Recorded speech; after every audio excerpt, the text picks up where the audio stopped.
Saya bilang, bohongnya di mana?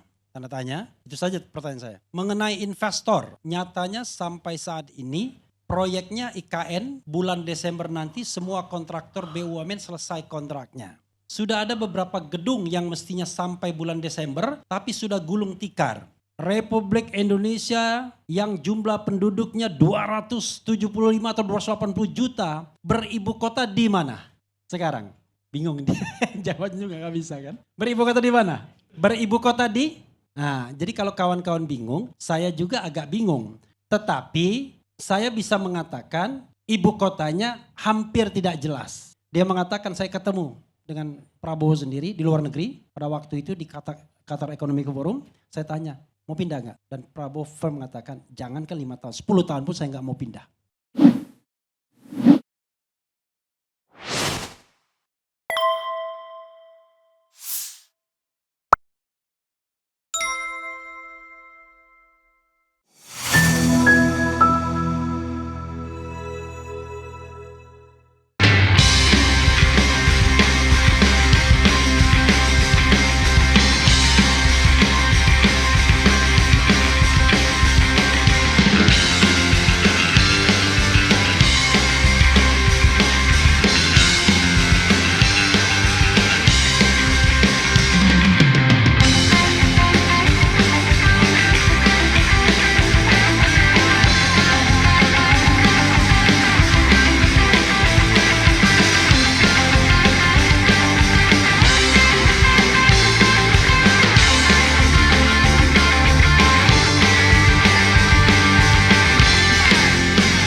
Saya ingin memulai dengan meminta maaf karena saya akan men-spill beberapa hal yang saya dapatkan dari orang yang bekerja di sana, ya.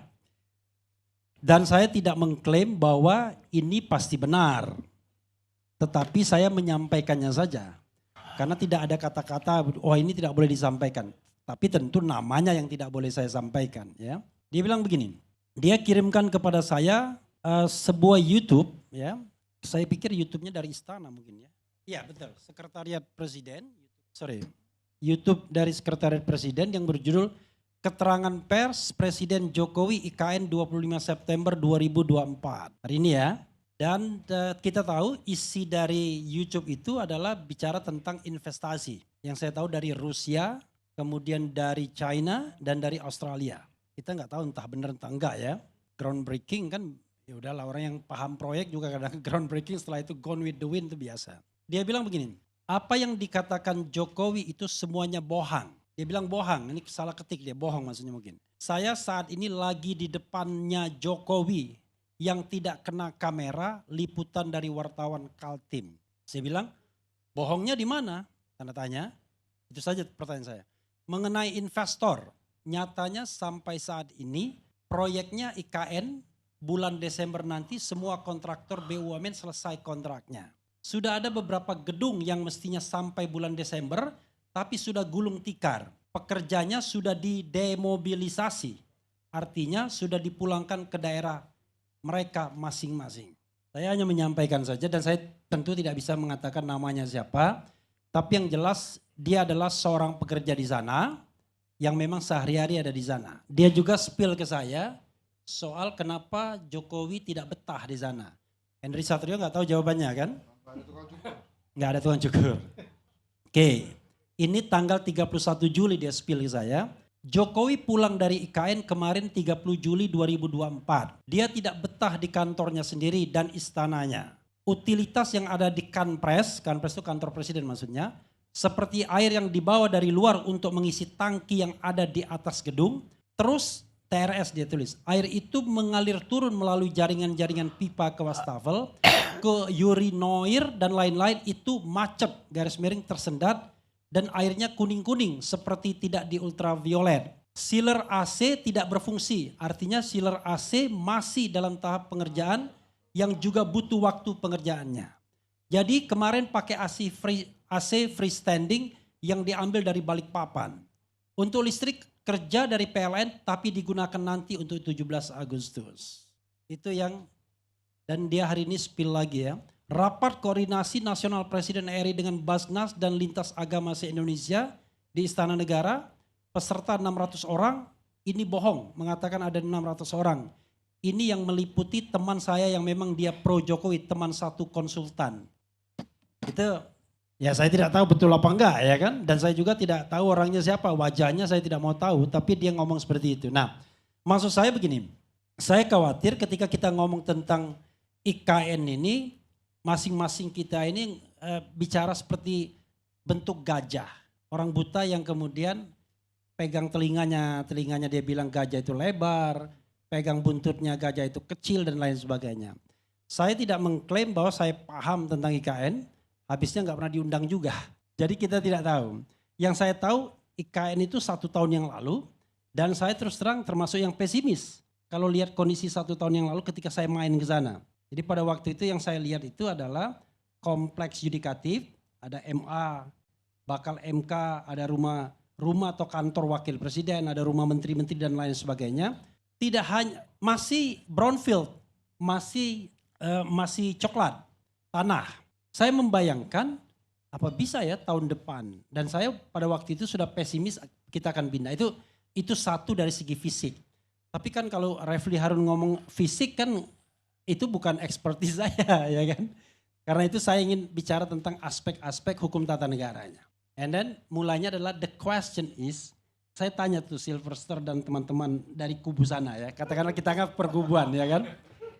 Ibu kota itu di mana sekarang? Ibu kota negara itu di mana? Ibu kota negara di mana? Republik Indonesia yang jumlah penduduknya 275 atau 280 juta beribu kota di mana? Sekarang bingung dia jawabnya juga gak bisa kan. Beribu kota di mana? Beribu kota di? Nah jadi kalau kawan-kawan bingung, saya juga agak bingung. Tetapi saya bisa mengatakan ibu kotanya hampir tidak jelas. Hampir tidak jelas. Kenapa saya katakan hampir tidak jelas? Begini. Undang-undang tentang IKN itu ditandatangani pada tanggal 15 Februari 2022. Oke? Dan seharusnya itu menandai perpindahan. Karena ibu kota itu sudah berpindah. Tapi dalam kebiasaan undang-undang itu selalu ada pasal peralihan. Pasal peralihannya 2 kurang lebih. Yaitu 2 tahun setelah adanya undang-undang ini, itu harus dibuat perubahan terhadap undang-undang DKI. Karena DKI atau Jakarta itu tidak lagi menjadi daerah khusus ibu kota. Ya saya belum ngomong. Karena saya nggak setuju DKJ, karena saya menganggap masih DKI akhirnya. Ya. Nah, dan undang-undang itu walaupun terlambat, ada sudah. Oke. Tetapi di dalam itu ada juga yang namanya peralihan. Perpindahan itu officially kalau dikeluarkannya Kepres, keputusan presiden. Dan unfortunately Kepresnya nggak jelas kapan harus dikeluarkan oleh seorang presiden. Nggak ada batas waktu. Maka saya spill yang kedua. Ini kan kalau hadis itu ada perawihnya. Saya mendengar orang yang dengar langsung dari Prabowo. Mudah-mudahan saya keliru. Kalau dia ngomong nggak benar berarti saya salah. Tapi kan kita nggak bisa cek langsung. Dia mengatakan saya ketemu dengan Prabowo sendiri di luar negeri. Pada waktu itu di Qatar Economic Forum, saya tanya, mau pindah nggak? Dan Prabowo firm mengatakan, jangankan 5 tahun, 10 tahun pun saya nggak mau pindah. Bayangkan. Itu yang dia dapatkan langsung dari Prabowo. Nah, politik itu kawan-kawan semua, panggung depan dan panggung belakang. Jadi kawan dari Jokowi mania bicara panggung depan. Tapi Prabowo itu jangan lupa, jenderalnya tidak lebih lama dibandingkan dia menjadi ketua umum partai politik. Jenderalnya kan cuma berapa tahun. Tapi ketum partai politik sudah puluhan tahun dia. Jadi dia he's a politician juga ya. Oke. Karena itu saya mengatakan ya, harus ada kepastian di mana sesungguhnya ibu kota itu. Kalau kita pakai kepastiannya di undang-undang IKN sendiri, saya mengatakan bahwa ibu kota masih di Jakarta. Oke? Tapi kalau saya menggunakan undang-undang DKJ, sudah tidak di Jakarta. Maka nanti Prabowo bingung, saya harus dilantik di mana? Karena ada beberapa ketentuan di dalam konstitusi dan dalam undang-undang, segala sesuatunya harus di ibu kota negara. Ibu kota negara itu kalau pindah ya pindah juga. Sekarang pertanyaannya 20 Oktober nanti menurut Silverster dan teman-teman sana, Prabowo sebaiknya dilantik di mana? Ya itu saya sepakat ya mengenai undang-undang Enggak, DKJ. jangan dulu, jangan dianu dulu, jangan sepakat dulu. Saya kan belum selesai. Dilantik di mana? Ya karena di sana belum ada gedung DPR MPR Bang. Ya. Ya kemungkinan besar di gedung MPR DPR Senayan Jakarta. Oke, sekarang saya tanya. Yang namanya MPR itu harus bersidang di ibu kota negara. Sidang MPR itu untuk melantik presiden dan wakil presiden. Artinya presiden dan wakil presiden harus dilantik di ibu kota negara. Balik lagi pertanyaan saya, ibu kota negaranya di mana sekarang? Bolak-balik. Apakah di Nusantara, apakah di Jakarta? Karena itu saya mengatakan ya harus ada kepastian ke depan. Tadi ada ibu-ibu yang datang ke saya, dia tidak setuju kalau ibu kota pindah. Saya bilang begini, kalau tidak setuju ibu kota pindah, datang ke Mahkamah Konstitusi saja, minta judicial review. Salah satunya adalah dalil tentang kepastian hukum, ya, legal certainty. Karena sekarang ada ketidakpastian hukum. Antoni Budiawan misalnya mengatakan, kalau dikatakan bahwa ibu kota itu tetap di Jakarta, kenapa harus ada kepala otorita ibu kota? Otorita ibu kota itu menyerap anggaran, ada gaji, ada fasilitas dan lain sebagainya. Berarti ilegal dia. Karena secara de jure belum menjadi ibu kota. Kenapa ada otorita ibu kota? Jadi kita bolak-balik nanti. Karena itu pastikan. Nah, kalau kita pastikan, maka saya kok agak sedikit yakin, optimis. Tapi optimisnya berbeda dengan beliau. Kalau saya optimis, ibu kota ini nggak akan pindah. Tetapi apakah kemudian IKN akan mangkrak atau tidak? Mungkin saja tidak. Tetapi pembangunannya akan berlangsung secara gradual. Gradual. Tapi dia tidak pernah menjadi ibu kota. Kenapa begitu? Saya ingat waktu saya ngobrol dengan Profesor Zulfikar. Salah satu ahli perkotaan, ya, ahli perencanaan dari Nanyang University Singapura. Dia mengatakan begini, saya bukan tidak setuju perpindahan ibu kota. Tetapi memindahkan ibu kota itu enggak kayak begini. Menurut ilmu yang dia punya. Harus gradual. Kita tidak hanya bicara tentang infrastruktur fisik, tapi juga social infrastructure. Secara fisik saja belum selesai itu barang. Kalau pakai istilah Bahlil kan barang dia bilang kan. Secara fisik saja belum selesai itu barang. Ya kan? Apalagi secara sosial.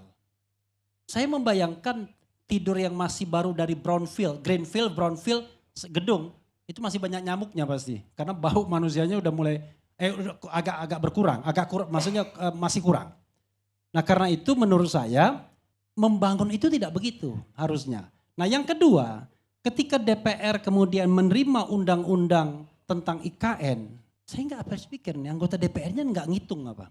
Karena kalau Anda membuat undang-undang artinya Anda firm pindah. Kan begitu.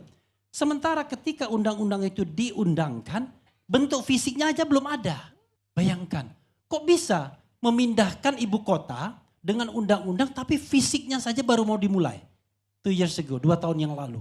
Kan aneh bin ajaib. Harusnya ini barangnya sudah ada lalu dimintakan menjadi ibu kota. Bagaimana dengan proses pembangunannya? Kan bisa dimajukan dalam RAPBN. Tanpa harus kemudian ada undang-undang ibu kotanya. Cukup disampaikan bahwa kami ada rencana untuk membuat ibu kota baru. Karena itu kami ajukan RAPBN-nya. Sepanjang itu disetujui oleh DPR selesai. Bangun ibu kota tapi tidak dikatakan sebagai ibu kota. Tetapi persiapan pemindahan ibu kota. Jadi dibangun sosial infrastrukturnya dan lain sebagainya. Sehingga ketika kota itu berkembang dan siap baik secara fisik maupun non fisik. Maka disitulah perpindahan kota dilakukan. Itu baru mulus. Ada beberapa negara yang berusaha membangun ibu kota, akhirnya nggak jadi. Salah satunya negara di Afrika, dia bangun ibu kota, jadi ibu kotanya jadi kota hantu. Kenapa? Karena orang nggak mau pindah. Kira-kira beliau bertiga ini mau pindah nggak ke ibu kota yang baru? Saya terus terang saya nggak mau pindah, karena makin jauh dari Palembang. Saya lebih setuju kalau jembatan Selat Sunda yang dibangun cepat langsung mobilitas saya. Itu satu aspek yang lain. Nah, aspek berikutnya yang ingin saya bahas dan ini ngeri-ngeri sedap, ya. Aspek ini mohon maaf nih sama teman-teman yang pro ya. Saya mengatakan The King of Java surrender, menyerah. Jadi judulnya Raja Jawa menyerah. Gak main-main ini. Karena kata Bahlil sekali lagi, oh gak bisa main-main tuh sama barang itu katanya. Ya, gak bisa, hati-hati kita sama The King of Java atau Java King. Tapi untuk ibu kota Raja Jawa menyerah. Sama menyerahnya dia soal satu partai politik. Sama menyerahnya dia soal RUU Pilkada. Sama menyerahnya dia soal putra mahkota harus bisa datang ke KPK. Itu kalau kita bicara tentang simbol kekuasaan, itu simbol penyerahan, surrender, menyerah. Gak ada kalau kita bicara tentang kondisi lebih dari 1 tahun yang lalu, gak ada. Ya kan? Bahkan ketika kita melihat pergantian ketua umum partai politik terbesar kedua misalnya, terlihat bahwa Raja Jawa sangat powerful. Ada pendukungnya sambil ketawa-ketawa mengatakan, ini katanya the carpenter itu bisa gergaji tuh pohon yang gede jadi perabotan rumah tangga dan lain sebagainya. Sambil ketawa-ketawa. Tapi kita melihat fenomena yang 4 tadi yang saya katakan, menyerah. Menyerah pertama, ya. Saya katakan ketika RUU Pilkada itu kemudian tidak diparipurnakan dan tidak bisa disahkan. Padahal bagi Raja Jawa itu adalah flag. Karena dari RUU itulah sang putra mahkota bisa dicalonkan. Baik sebagai gubernur maupun sebagai wakil gubernur. Tapi dia menyerah untuk tidak mengesahkannya. Pertama persetujuan paripurna dan pengesahan oleh presiden. Padahal dalam sejarah kawan-kawan semua, mana ada Raja Jawa mau menyerah. Undang-undang KPK diprotes, dia enggak menyerah. Undang-undang KUHP diprotes, dia enggak menyerah. Omnibus Law enggak menyerah. Kemudian Perpres 190 tahun tidak menyerah. Tapi itu menyerah. Panjang ceritanya tentunya karena ada 22 Agustus dan lain sebagainya. Tapi salah satu clue-nya adalah karena ada intervensi Istana Baru yang membuat dia menyerah. Tapi pertanyaannya adalah, loh artinya Istana Lama sudah tunduk dong dengan Istana Baru. Nanti kita akan lihat. Tuh, itu satu simbol dia menyerah. Yang terakhir ini adalah soal perpindahan ibu kota. Kita tahu bahwa bagi Presiden Jokowi, perpindahan ibu kota itu adalah pertaruhan terakhir. Ya, ini the last battle bagi termin dari presidensial termnya.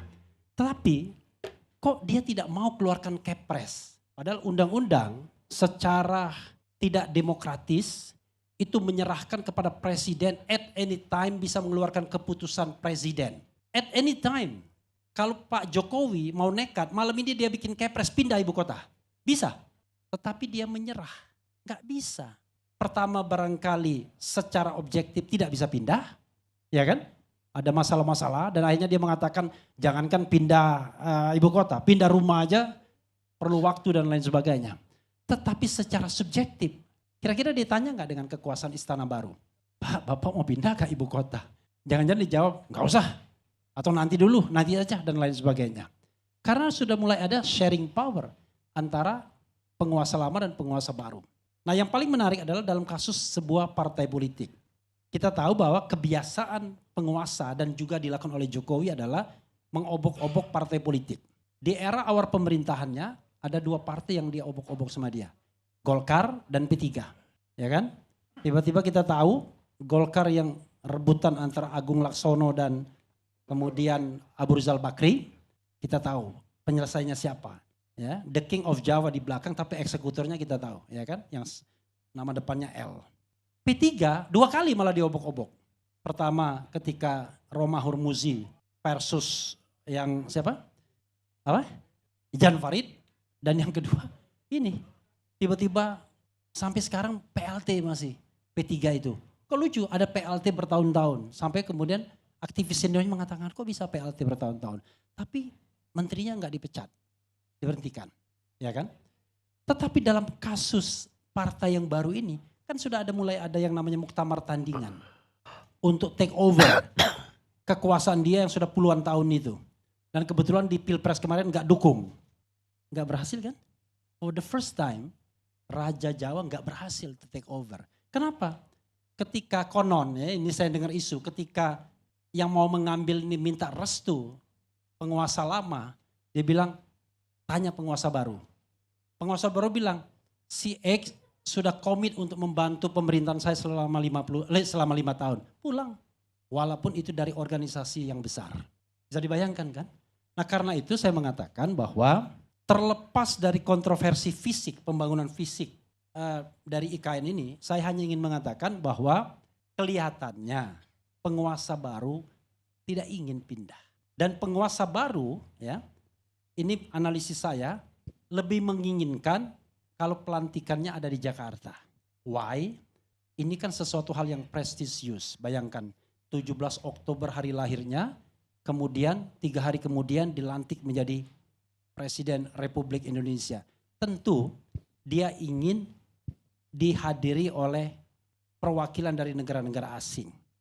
Kira-kira kalau kita di istana sana, cukup nggak infrastruktur pengamanan, infrastruktur kemudian macam-macamnya untuk kemudian ada pelantikan di sana.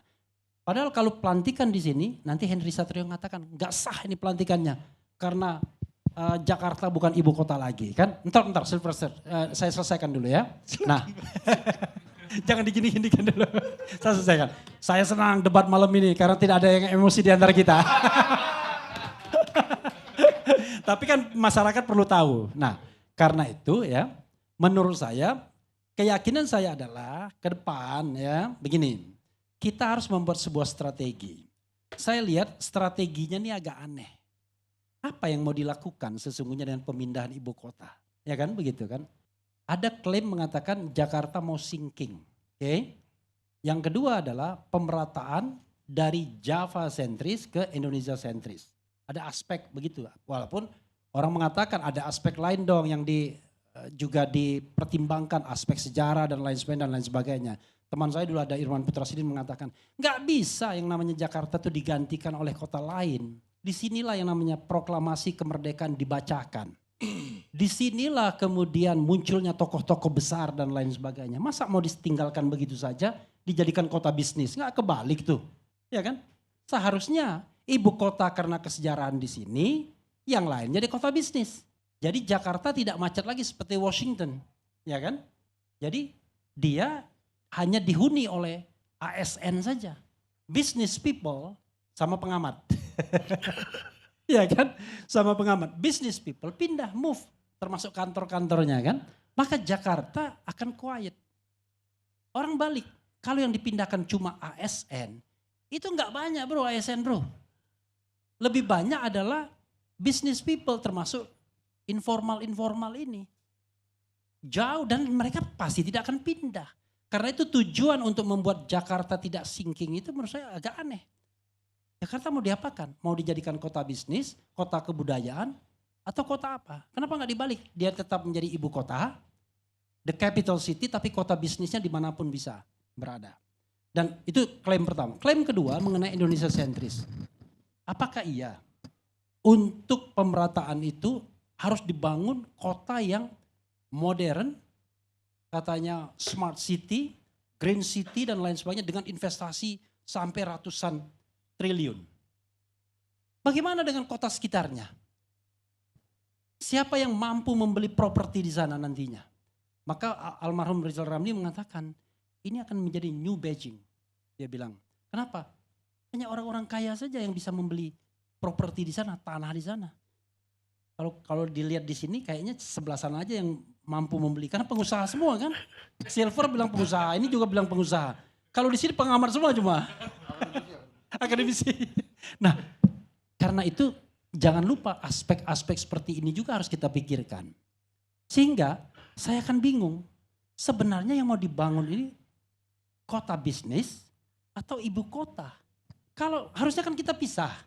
Yang kita mau bangun itu kota bisnis untuk pemerataan ekonomi, bukan ibu kota. Karena seharusnya bukan ibu kota yang men-trigger pertumbuhan. Yang men-trigger pertumbuhan itu adalah pusat-pusat bisnis. Di Amerika Serikat bukan Washington yang men-trigger pertumbuhan, tetapi New York. Di di Australia bukan Canberra yang men-trigger pertumbuhan, tapi Melbourne dan Sydney. Kan berbeda. Makanya saya bilang kok paradigmanya aneh. Jadi kayaknya mau dikumpulkan ke sana semua.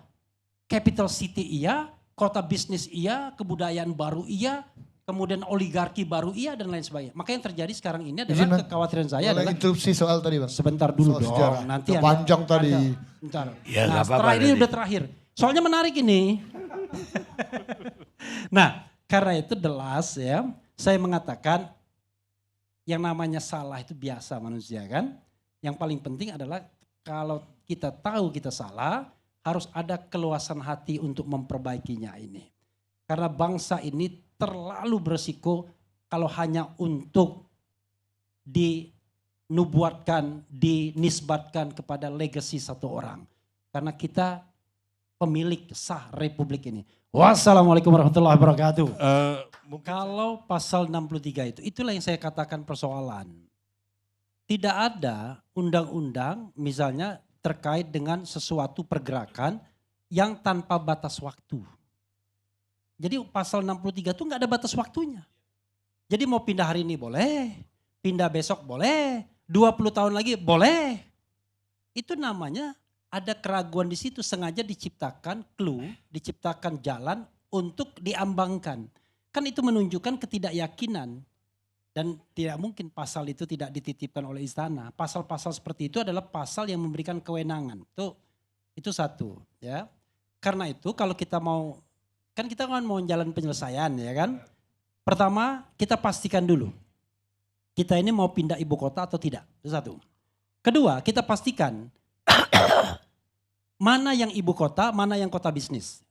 Karena harus dipisahkan biar tidak crowded. Yang kedua, kalau misalnya kita bicara tentang sinking, itu adalah soal climate change yang di seluruh dunia ini bermasalah.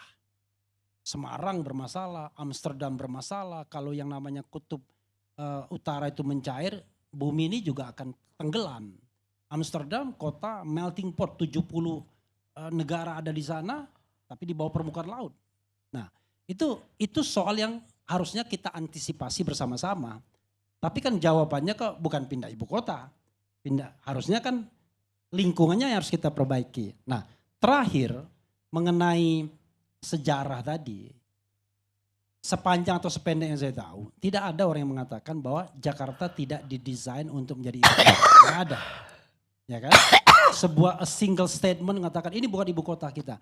Tetapi peristiwa politik kesejarahan yang penting itu di Jakarta semua rata-rata.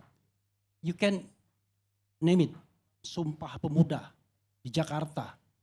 Kemudian sidang BPUPKI di Jakarta. Proklamasi di Jakarta. Lapangan Ikada yang itu di Jakarta. Istana Presiden di Jakarta. Sebelumnya pemerintahan Belanda menjadikan Jakarta atau Batavia dulu sebagai pusat pemerintahan.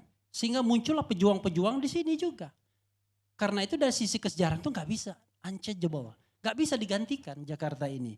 Nah karena itu appeal saya, ya sudah kita kan ingin Jakarta kita lestarikan. Jakarta ibu kota negara, Nusantara atau kota-kota lainnya dikembangkan sebagai pusat-pusat pertumbuhan ekonomi baru sehingga kesejahteraan kita merata. Problem pertama kita salah satunya adalah kesenjangan yang begitu besar. Jadi siapa ahli politik ekonomi Amerika Serikat itu, Jeffrey Winters, itu membuat yang namanya indeks oligarki. Indeks oligarki itu dia kumpulkan 40 orang terkaya di sebuah negara. Dia contoh kasusnya Indonesia dengan pendapatan per kapita rata-rata. Jadi waktu itu dia masih mengukur pendapatan per kapita rata-ratanya masih 4.000. Saya yang menyampaikan saya Profesor Didin Damanhuri. Masih 4.000, ya kan? Lalu berkembang terus yang namanya kesenjangan ini. Dari 600.000 sampai pendapatan per kapita rata-rata masih 4.000 US dollars alias 60 juta per tahun satu orang, ya. Wah, kalau misalnya kursnya 15.000 dan itu ingat pendapatan per kapita rata-rata mulai dari konglomerat paling atas sampai yang bawah dianggap rata-rata pendapatannya 60 juta. Nah kesenjangannya itu berkali-kali, 600 kali, dan kemarin waktu saya interview dia sudah 1 juta kali kesenjangannya. Jadi ada orang yang berpendapatan cuma 4.000 US dollars melawan 4 miliar, ya 4 miliar US dollars. Bayangkan kesenjangan yang luar biasa. Nah hal-hal seperti itu yang seharusnya diadres, ya kan, dengan pertumbuhan pusat-pusat ekonomi baru, not only hanya soal simbol bahwa kita punya ibu kota, green city, smart city, tetapi hanya tidak memberikan apa-apa bagi pertumbuhan dan kemudian kesejahteraan kita bersama. Itu saja, makasih. Assalamualaikum warahmatullahi wabarakatuh.